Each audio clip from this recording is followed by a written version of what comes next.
दोस्तों आज के समय में अरब कंट्रीज दुनिया की सबसे अमीर और पॉपुलर कंट्रीज में गिनी जाती है। यहाँ की इकोनॉमी के इतना मजबूत होने के पीछे एक ही कारण है और वो है यहाँ पर पाया जाने वाला क्रूड ऑयल। लेकिन दुनिया में सबसे ज्यादा ऑयल अरब कंट्रीज के पास ही क्यों पाया जाता है, ये सवाल हर किसी के माइंड में आ सकता है। तो आज के इस वीडियो में हम इसी सवाल का जवाब ढूंढेंगे।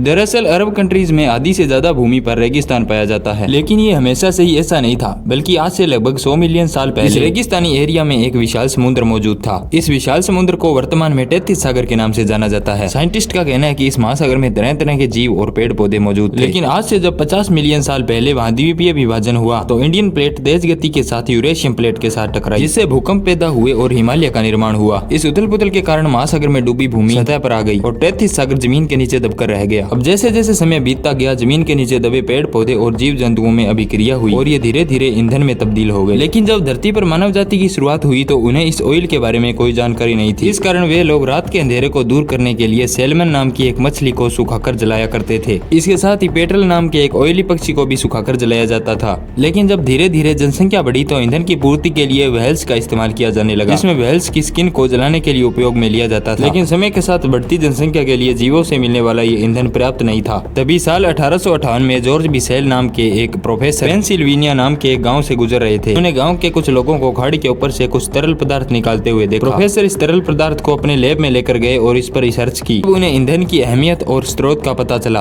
अब धीरे धीरे ऑयल की पंपिंग करने के लिए मशीनों का आविष्कार होने लगा और आज के आधुनिक युग में इस ऑयल ने महत्वपूर्ण भूमिका निभाई।